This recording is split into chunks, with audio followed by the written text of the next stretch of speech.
Well, I just did something that GM should have done on these early square nose.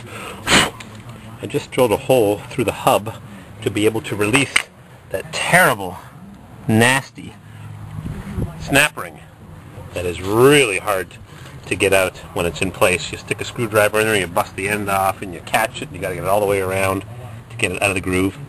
So I just used my handy-dandy measuring tool, which is basically a screwdriver, put my thumbnail to the edge of it, found the middle of that snap ring land, and transferred it up here, and just drilled a hole right where I thought it should be, right there. So now when I stick the snap ring, oops, all full of steel there, I gotta clean that off, steel shards.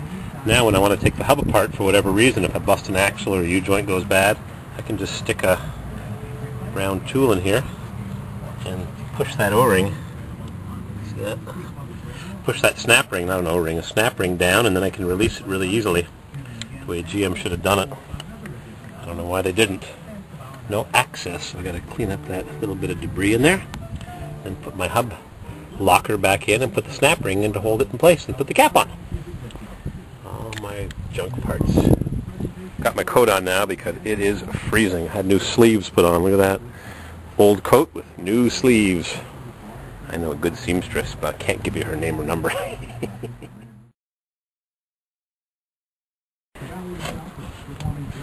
Alright, I deleted some more memory off my relatively new 8 gigabyte chip. And now I'll get the camera steadied, and I'll pop in that monster snap ring.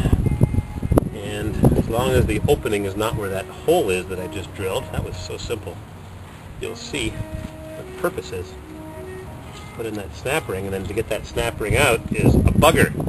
But since I have a hole, I just put my tool in, and I don't think it lines up with the snap ring. Bugger. Let's drill another hole, I think.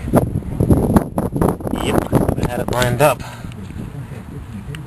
Or maybe the hole's not big enough. Drats. I think I made the hole a little bit too deep.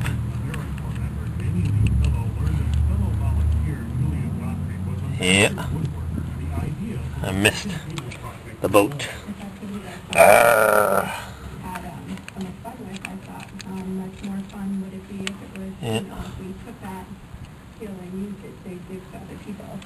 Yep.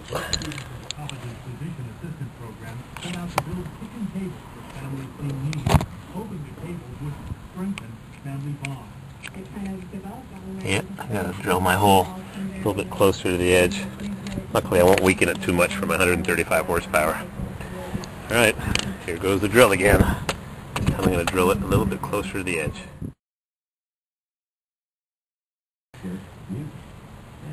Alright, 5 minutes later, my trusty angle drill, because nothing else will work, has succeeded in re-drilling the hole 1/16th or 32nd or whatever that is in metric. So I have success, and I'll show you what happened as soon as I get this hub back in, this greasy hub locker. Gotta jack up the T-rump. Jack her up!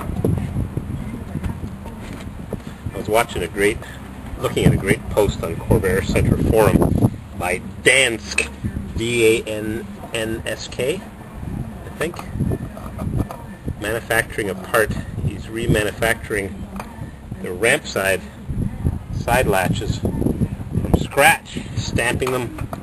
I wish I would have had a chance to go to LA to see his operation. So there, locking hub in place. I'm going to grease off my fingers. So go to Corvair Center Forum, ccf.org, ccf.com, Corvair Center Forum, and you'll see this post about this fellow who's making the ramp side latches from scratch. Runs a small machine shop, and I met him at the toss. So there, got the snap ring snapped in place. Goes in real easy.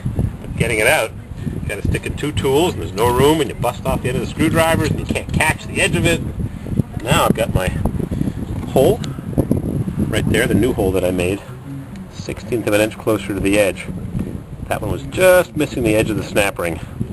But now I've I've got it in the right place. So push my little tool in, and look how simple that is. And I can't do this without putting the camera here. So push it down, stick the tool in, and magic, there it is. 3 seconds. It used to take 10-15 minutes, and I posted on one of the truck websites, CK5, Colorado K5, and the guy says, yeah, good luck getting that out. You stick the screwdriver in, you wedge it up, you try catching the other one, and let me tell you, you could spend an hour doing a 3-second operation. So that's my little improvement, and the hub drill is real easy. I didn't even have to center punch it. Push that back into place, just like that. Want to release it? You just stick your little tool, even a paper clip will work. See how easy that releases? Stick something behind it, and you can do this when the hub is in place. You don't have to have it out of the vehicle. You can drill it when it's in place. And what's the number for that?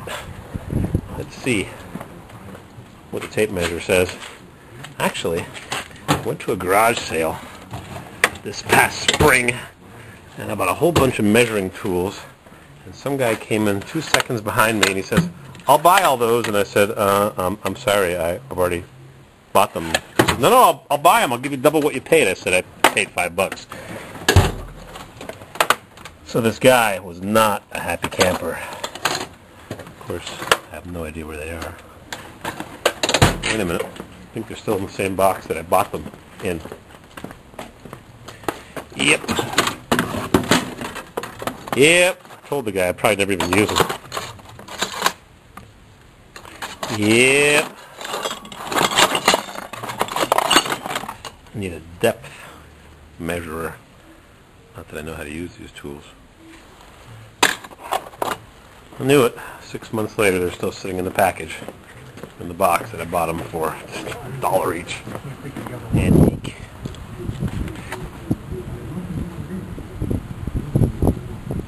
Boy. 10 on a scale of 30 centimeters. What does that say now? 64ths and 30 seconds.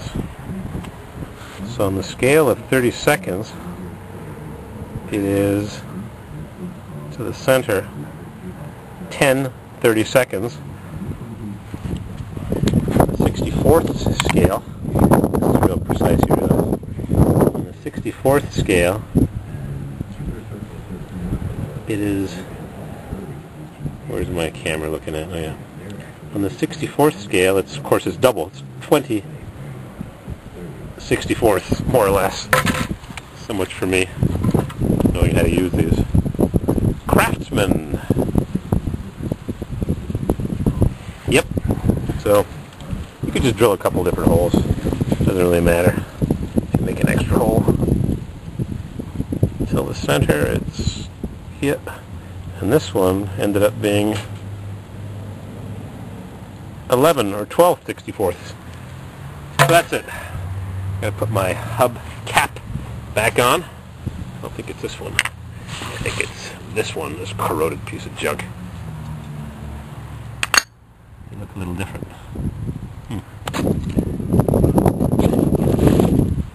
Yep, that's the one.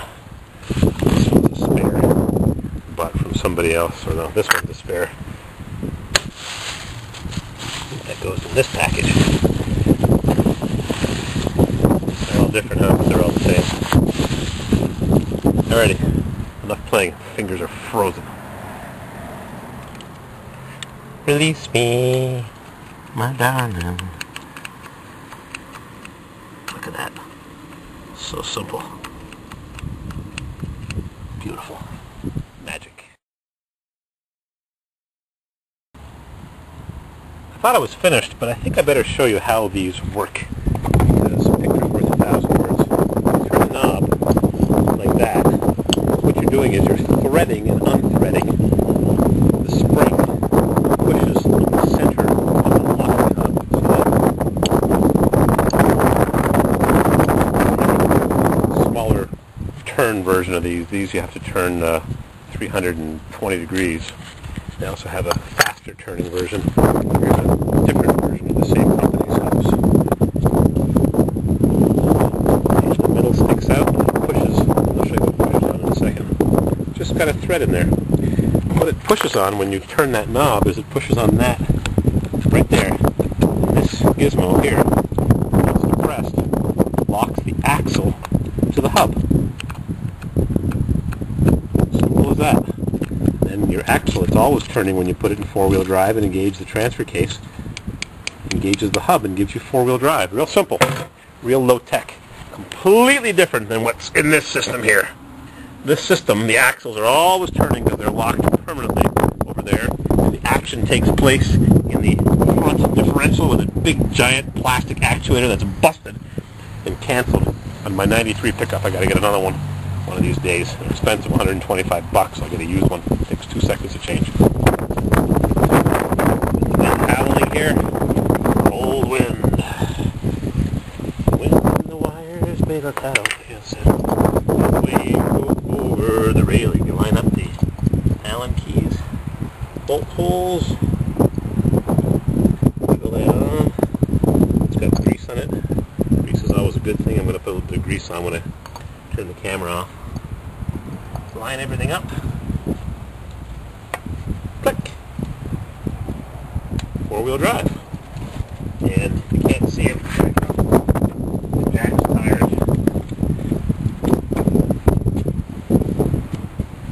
And it probably will turn because of the thick grease, but see the U-joint? The U-joint right there. That's what I break on the Blazer every year. Now when I disengage it, it should stop turning, but it might still turn because of the thickness of the grease. But that U-joint is not engaged now. It's just the thickness of the grease that makes that U-joint turn and makes that axle way back behind the pumpkin turn. But if I stick a tool in there,